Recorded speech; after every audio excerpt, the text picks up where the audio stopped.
चलो आमे जीवा चंद्रलोक। नमस्कार, मु श्रीनिका पंडा छतिया सरकारी उच्च विद्यालय नवम श्रेणी छात्री। आज आलोचना चक्र विषय वस्तु हेउछि quantum age begins potential and challenges. मते एही विषय मोर मत पोषण करिवार सुजोग मिलिथिबार मोर गर्वित तम सहित धन्यवाद भाजुअछि। क्वांटम एज हेउछि एक जुग जेथरे quantum computer, quantum communication, quantum materials जाके हम जीवन गणना और सुरक्षा रे बहु परिवर्तन करिवो। तबे क्वांटम शब्दर अर्थ कोन? बड़ जटिल शब्दटिए। भौतिक विज्ञान रे क्वांटम शब्दर अर्थ हेउछि शक्तिर सबथर छोट बा अविच्छिन्न परिमाण। क्वांटम फिजिक्स अनुसार ए क्वांट हुआ जाए जाके मुख्यतः अणु और परमाणु स्तरर पदार्थ और शक्तिर व्यवहार बुझिबार व्यवहृत हुए। शास्त्रीय और क्वांटम शक्ति प्रभाव पार्थक्य। शास्त्रीय पदार्थ विज्ञान शक्ति जड़ पर सुरूपी प्रभावित होइबार देखे, जेतबेले कि क्वांटम पदार्थ विज्ञान माइक्रोस्कोपिक स्केल में पृथक जड़ पर शक्ति देखाए। यार उदाहरण जड़ पर सीधा धार पर सुरूपी नुहे पाहाच चढ़िला भली डेई डेई। क्वांटम कंप्यूटिंग कोन? क्वांटम हेउछि मेकानिक्स रो मौलिक सिद्धांत। क्वांटम कंप्यूटिंग मेकानिक्स नियम गुडी को उपयोग करिथाय, जहा मध्ये क्यूबिक एक कालीन अनेक अवस्था रही पारती। एहा अद्भुतपूर्ण गणना करे।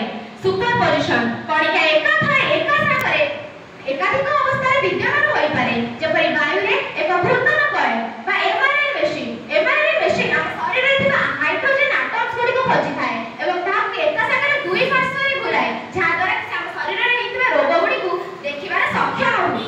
एंटांगलमेंट लीक होइबा दुटी कणिका दूरता निर्विशेष तथ्य परस्पर को प्रभावित करे। एहा को आइंस्टाइन मध्ये स्पूकी बोली कहउतिले। क्वांटम तकनीक शास्त्रीय पदार्थ विज्ञान रे असंभव प्रतिबंधक देई कणिका अतिक्रमण करे। क्वांटम टेक्नोलॉजीज एहा माध्यम रे क्वांटम कंप्यूटर सेंसर एवं जोगाजोग प्रणाली अंतर्भुक्त। क्वांटम एडवांटेज मशीन गुडी को क्वांटम मेकानिक्स रो व्यवहार करी शास्त्रीय सीमा बाहर कार्य करे। Examples of quantum phenomena in nature. Quantum केवल विज्ञान स्तर रे नुहे, हम प्रकृति रे मध्ये बहुत जगह रे उपस्थित। फोटोसिंथेसिस जो आलोक संश्लेषण प्रक्रिया रे उद्भिद सूर्य रो शक्ति ग्रहण करी निजर खाद्य प्रस्तुत करे, ताहा मध्ये क्वांटम सुपरपोजिशन भली।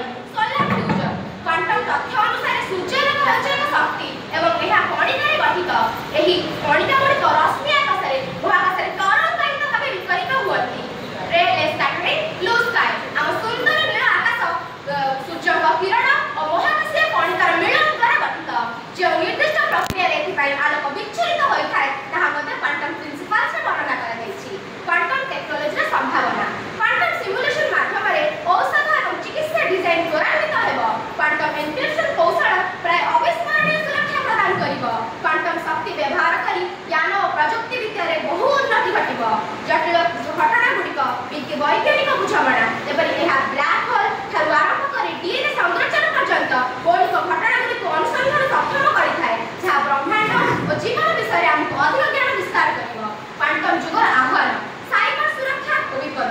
आमे समस्त जानि छे कॉइन रो दुईटी पार्श्व परि सब जिंसर कुछ पॉजिटिव और नेगेटिव साइड मध्ये थाए। तबे क्वांटम रो नेगेटिव साइड कोन? साइबर सुरक्षा विपद। क्वांटम कंप्यूटर वर्तमान आरएसए और एससीसी एन्क्रिप्शन पद्धति को भांगी पारे, जहा डाटा और सुरक्षा और प्राइवेसी निमंते बहु बड़ विपद। खर्च बहुल एवं असमानता। प्रारंभिक क्वांटम टेक्नोलॉजी व्ययबहुल, जहा उन्नत कंप्यूटिंग संबल थिबा और नथिबा लोकमानक मध्ये व्यवधान सृष्टि करिवो। क्वांटम उपकरण शक्तिशाली क्वांटम उपकरण जोगु अपव्यवहार व्यवहारर विपद थाए, जहा एआई विकास और नियोजन रे देखा जाय नैतिक समस्या सृष्टि करिवो। शिक्षा माध्यम रे क्वांटम दक्षता व्यवधान वर्तमान मध्ये अल्प किछि विशेषज्ञ अछंती जे कि क्वांटम टेक्नोलॉजी सह ताल दे चली परिबे। भारत एवं क्वांटम विप्लव भारत क्वांटम विकास नेशनल क्वांटम मिशन बा NQUM द्वारा परिचालित हेउछि, जहा क्वांटम टेक्नोलॉजी गवेषणा नवसृजन और अर्थनैतिक अभिवृद्धि को वृद्धि करबा पई 2023 रे आरंभ करा जायतिला। एहा 610.65 कोटी टंकार एक प्रोजेक्ट। एही मिशन रे कर्नाटक भारत रो प्रथम क्वांटम सिटी करबा सहित क्वांटम इकोसिस्टम को प्रोत्साहित करबा एवं मानव संबल विकास एवं आंतर्जातिक सहयोग पई गुरुत्वपूर्ण प्रयास करबा। निजस्व मतामत पदार्थ विज्ञान फिजिक्स रो एक उन्नततर उद्भावना बा उपादान रूपे परिगणित एही क्वांटम एहा साहाय्य निर्मित वस्तु और पदार्थ आम्भे माने भौतिक दिगटक ଯେତିକି ଆନନ୍ଦିତ ଉଲ୍ଲସିତ ହୋଇପଡ଼ୁଛେ ଏହାର ଅପର ପାର୍ଶ୍ୱ ଭୟଙ୍କର ପରିଣତିକୁ ଜାଣି ମଧ୍ୟ ଆମେ ଆଖି ବୁଜି ଦେଉଛେ।